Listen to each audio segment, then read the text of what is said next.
This channel does not promote any violent, harmful, or illegal activities. All content provided by this channel is meant for an educational purpose only. টিভি9 বাংলায় আপনাদের সকলকে আবারও স্বাগত। রনি পার হচ্ছে আপনাদের সঙ্গে। এই মুহূর্তের বড় খবরে নজর রাখবো, কারণ নিজের বাড়িতেই আক্রান্ত হলেন অভিনেতা সাইফ আলী খান। সাইফের উপরে ধারালো অস্ত্র নিয়ে হামলা, এই মুহূর্তের বড় খবর। নিজের বাড়িতেই আক্রান্ত হলেন অভিনেতা সাইফ আলী খান। সাইফের উপরে ধারালো অস্ত্র নিয়ে হামলা চালানো হলো। লীলাবতী হাসপাতালে ভর্তি রয়েছেন অভিনেতা। এই মুহূর্তের বড় খবরে নজর রেখেছি আমরা টিভি9 বাংলায়। এক্সক্লুসিভ খবর, নিজের বাড়িতেই আক্রান্ত হলেন অভিনেতা সাইফ আলী খান। আমাদের সঙ্গে আছেন আমাদের প্রতিনিধি গোবিंद ठाकुर। गोविंद जी, ये हादसा ये कैसे हुआ, किसने किया? मैं इस वक्त सैफ अली खान के घर के नीचे हूं और आप देख सकते हैं वही गेट है जिस वक्त सैफ अली खान करीब 2 बजे रात को यहां पर पहुंचे तो अचानक एक शख्स बाहर से निकला और जब सैफ अली खान ने उनको पकड़ने की कोशिश की तो 2 वार उनके ऊपर किया और वहां से भाग गया। बता दें कि घटना के बाद इस वक्त सैफ अली खान के घर के अंदर क्राइम ब्रांच और मुंबई पुलिस की टीम पहुंची हुई है। एक एक चीज की जांच कर रही है। करीब 3 से 4 लोगों को पुलिस ने डिटेन किया है, पुलिस स्टेशन लेकर गई है। जो सैफ अली खान के घर के अंदर काम करने वाले नौकर है, जो बिल्डिंग के सिक्योरिटी गार्ड है, उनको भी पुलिस स्टेशन लेकर जाया गया है, उनसे भी पूछताछ की जा रही है। इसके अलावा जो सीसीटीवी फुटेज है सोसाइटी के और आसपास के परिसर के, उन तमाम सीसीटीवी फुटेज की भी जांच मुंबई पुलिस क्राइम ब्रांच की टीम कर रही है। सैफ अली खान फिलहाल ठीक है, उनको पास के लीलावती अस्पताल में एडमिट किया गया है, लेकिन इस वक्त सैफ अली खान के घर में Mumbai crime branch Mumbai police की टीम पहुंची है और जो घर में काम करने वाले लोग हैं, जो सोसाइटी के लोग हैं, उन तमाम लोगों से पूछताछ की जा रही है। जो मुंबई पुलिस के आला अधिकारी वरिष्ठ ऑफिसर है, वो भी इस वक्त सैफ अली खान के घर में पहुंचे हुए हैं। आप देख सकते हैं जो विजुअली में आप दिख रहे होंगे कि ये पुलिस ऑफिसर, पुलिस के अधिकारी जो सिविल में दिख रहे हैं और जो सोसाइटी का एक एक पार्ट है, एक एक जगह है, एक एक कोना है, उन सभी जगहों की जांच कर रहे हैं। कहीं ना कहीं से कोई सुराग मिल जाए पुलिस को। पुलिस के पास इस वक्त फिलहाल आरोपी को पहचानने के लिए सिर्फ सीसीटीवी कैमरा है और सीसीटीवी कैमरे में लगभग आरोपी की तस्वीर कैद हो चुकी है और पुलिस के हाथ और सीसीटीवी भी लग गया है। लेकिन जो सबसे बड़ा सवाल है, आरोपी कौन था, क्यों आया था, किसको टारगेट करना था उसको, क्या वो सैफ अली खान पर ही हमला करने के लिए आया था क्या, या किसी चोरी के इरादे से आया था, इन तमाम जो सवालों का जवाब है वो पुलिस जांच में ही पता चलेगा। लेकिन फिलहाल अभी तक आरोपी पकड़ा नहीं गया, लेकिन मुंबई पुलिस की टीम लगातार आरोपी को तलाश कर रही है। और आप देख सकते हैं उसकी घर सैफ अली खान के घर के बाहर की तस्वीर है, जहां पर आप देख सकते हैं कि एक से जितने भी अधिकारी है मुंबई पुलिस के, वो आना उनका शुरुआत हो चुका है और एक एक चीज की यहाँ पर जांच की जा रही है। पुलिस के अधिकारी फिलहाल अभी कुछ बोल नहीं रहे, बता नहीं रहे, लेकिन जो बिल्डिंग का सिक्योरिटी गार्ड है कहना है कि हमलावर 2 लोग थे, 2 लोग आए थे जिन्होंने हमला किया और किस लिए आए थे फिलहाल उसको भी पता नहीं है। बांद्रा का यह हाई प्रोफाइल इलाका माना जाता है। यहाँ से थोड़ी दूर पर सलमान खान का भी घर है और शाहरुख खान का भी घर है। ऐसे में कोई एक अनजान शख्स सैफ अली खान के घर के अंदर घुसता है और सैफ अली खान पर चाकू से हमला करता है। कहीं ना कहीं एक बड़ा सवाल पैदा होता है, क्योंकि आप देख सकते हैं जो अधिकारियों के साथ जो सैफ अली खान की यह बिल्डिंग है 12 मंजिला बिल्डिंग है और सैफ अली खान 12वें माले पे रहते हैं। इनका जो घर का बाउंड्री वॉल है वो भी काफी हाइटेड है, मतलब कि आसानी से कोई उसके अंदर नहीं जा सकता है। इनका जो अंदर जाने का जो सिक्योरिटी का जो मेन डोर है वो भी डिजिटल है। जब यहाँ पे बटन प्रेस करेंगे उसके बाद अंदर से सिक्योरिटी गार्ड जब दरवाजा खोलेगा उसके बाद ही अंदर जा सकते हैं। तो इतनी कड़ी सुरक्षा के बीच अगर जो इस तरह का सैफ अली खान के घर के बाहर सैफ अली खान पे हमला होना एक बहुत बड़ा सवाल है। लेकिन मुंबई पुलिस लगातार आरोपियों की तलाश कर रही है, लोगों से पूछताछ कर रही है, सीसीटीवी फुटेज की जांच कर रही है ताकि आरोपी कौन था, किस मकसद से हमला किया, क्या उद्देश्य था, इन तमाम सवालों के जवाब इस वक्त मुंबई पुलिस तलाश रही है। जी okay, thank you so much. क्या कितने लोग आए थे, क्या कुछ बताएंगे? जब हुआ था कितने लोग आए थे, कुछ आइडिया? कुछ भी आइडिया नहीं है, कुछ भी आइडिया नहीं है, कुछ भी नहीं मालूम भैया, कुछ भी नहीं।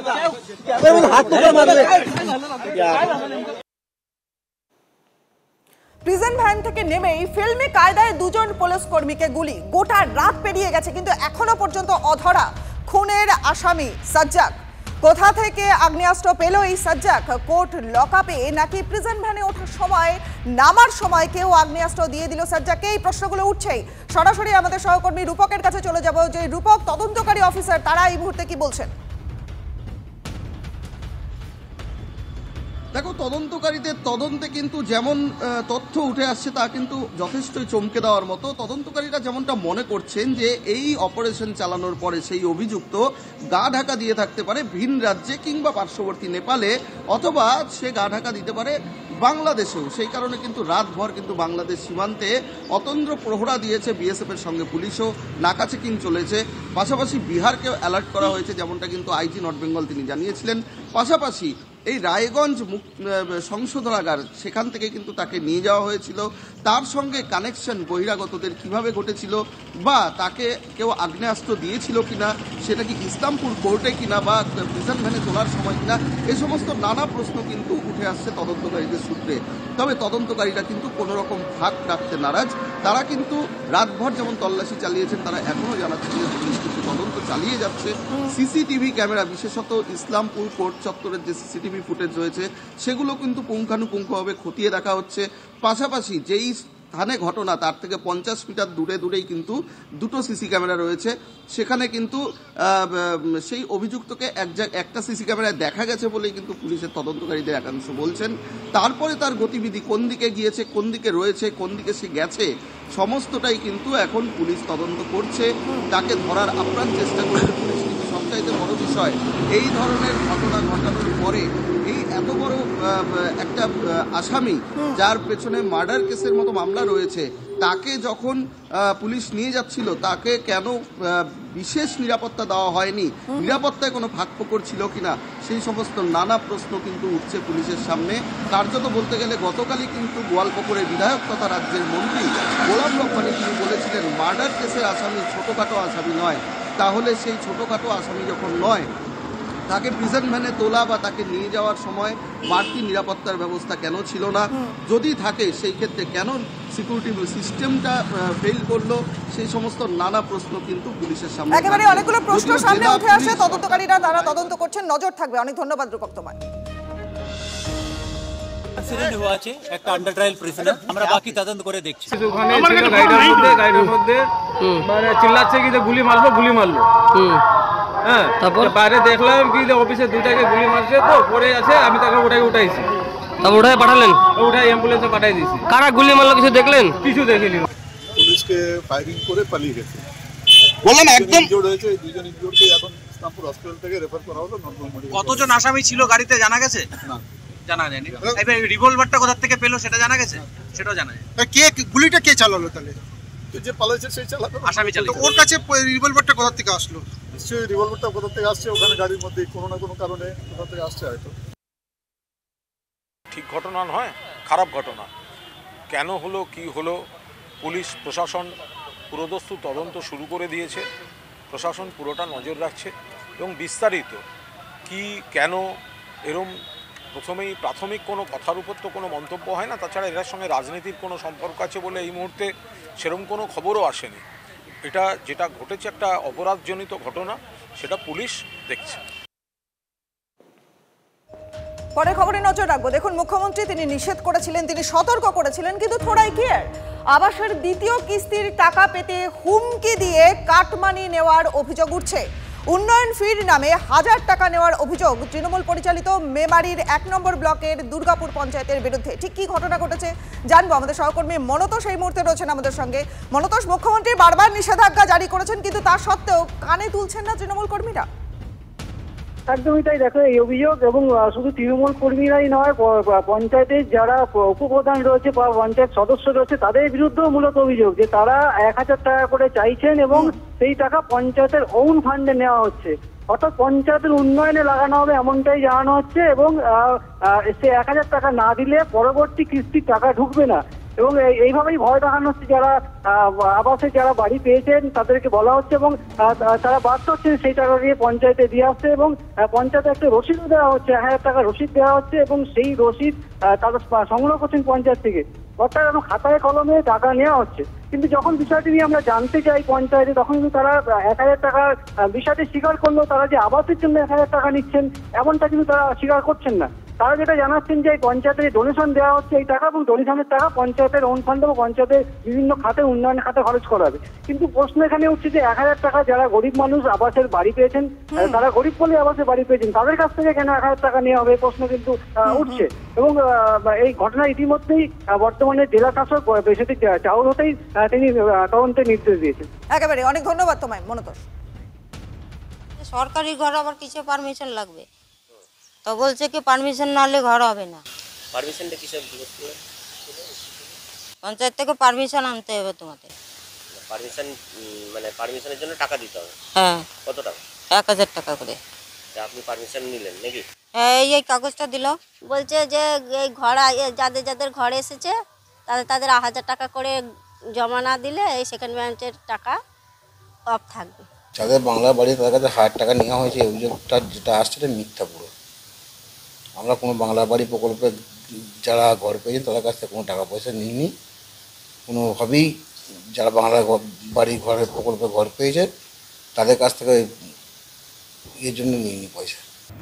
পঞ্চায়েতে আবাস যোজনার নাম করে তৃণমূল কংগ্রেস তাদের রাজনৈতিক দলের কর্মীরা পঞ্চায়েতের উন্নয়ন খাতে যেভাবে টাকা তুলছে, একবারে চিরকুট দিয়ে টাকা, কাটমানির তো একদম আইন মেনে যেন কাটমানি নিচ্ছে, তার একটা রাস্তা পথ প্রশস্ত করে নিয়েছে এরা।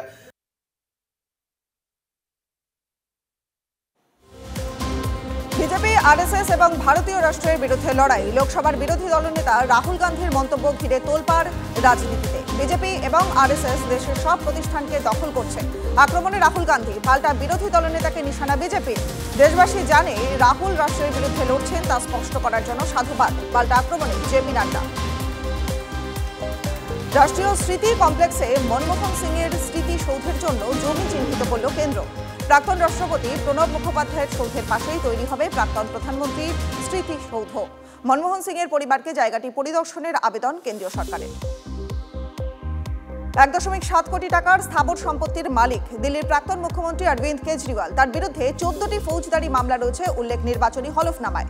আপ প্রধানের কাছে 40,000 টাকা নগদ রয়েছে। তার অস্থাবর সম্পত্তির পরিমাণ 3.4 লক্ষ টাকা। কেজরিওয়ালের নামে কোনো গাড়িও নেই। 14 দিন পর অনশন প্রত্যাহার করতে চলেছেন প্রশান্ত কিশোর। বিহার পাবলিক সার্ভিস কমিশনে অনিয়মের অভিযোগে টানা অনশন চালাচ্ছেন জন সুরজ দলের প্রধান। অনশন প্রত্যাহারের পর আন্দোলনের পরবর্তী রূপরেখা কি হবে সেটিও আজ ঘোষণা করবেন তিনি। ভোট পর্বের ভিডিও কেন দেখতে চাওয়া যাবে না? নির্বাচনী বিধি সংশোধন নিয়ে কেন্দ্র এবং কমিশনের ব্যাখ্যা চাইল সুপ্রিম কোর্ট। নির্বাচনী বিধি সংশোধনের পদক্ষেপকে চ্যালেঞ্জ জানিয়ে সুপ্রিম কোর্টে মামলা কংগ্রেসের। মার্চের 3য় সপ্তাহে এই মামলার পরবর্তী শুনানির সম্ভাবনা। 2000 কোটির আবগারি কেলেঙ্কারি। এবার ইডির হাতে গ্রেফতার ছত্তিশগড়ের প্রাক্তন আবগারি মন্ত্রী কওয়াসি লখমা। গত 28 ডিসেম্বর রায়পুর সুকমা সহ 7টি স্থানে তল্লাশি চালিয়ে প্রাক্তন মন্ত্রীর জড়িত থাকার প্রমাণ পায় তদন্তকারী সংস্থা। অবৈধ মদ বিক্রি থেকে কমিশন পেতেন বলে অভিযোগ উঠছে। বাড়িতেই আক্রান্ত অভিনেতা সাইফ আলী খান। সাইফের উপরে ছুরি দিয়ে 6 বার হামলা। লীলাবতী হাসপাতালে ভর্তি রয়েছেন অভিনেতা। সূত্রের খবর, তার বাড়িতে গভীর রাতে চোর ঢোকে। তাকে বাধা দেওয়াতেই এই হামলা। 2টি চোটই গুরুতর। তদন্তে মুম্বাই পুলিশের ক্রাইম ব্রাঞ্চ। প্রতীক্ষার অবসান। স্বপ্ন পূরণের আরও কাছে জম্মু কাশ্মীর। কাটরা, বৈষ্ণোদেবী, রিয়াসি রেলপথকে সবুজ ছাড়পত্র রেলওয়ে সেফটি কমিশনের। উপত্যকার পর্যটন, শিল্প এবং অর্থনৈতিক উন্নতি হবে বলে আশা করা হচ্ছে। যদিও ভূতাত্ত্বিক দিক থেকে এই এলাকায় রেললাইন পাতাটাই ছিল কঠিন কাজ।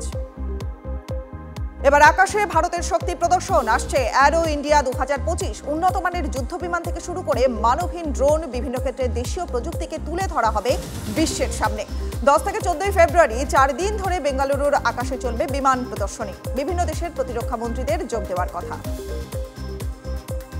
ফের সীমান্তে চলল গুলি। এবার মুর্শিদাবাদে লালগোলা এবং ডোমকলের মাঝে 484-তে গুলি চালালো বিএসএফ। কাঁটাতার কেটে ভারতে ঢোকার চেষ্টা করছিল 10 থেকে 12 জন অনুপ্রবেশকারী। বাধা দিতেই ধারালো অস্ত্র দিয়ে হামলা। পাল্টা 6 রাউন্ড গুলি চালায় বিএসএফ। পালালো অনুপ্রবেশকারীরা। সীমান্তে উত্তেজনার আবহে ডিজি স্তরের বৈঠকে বসছে বিএসএফ এবং বিজিবি।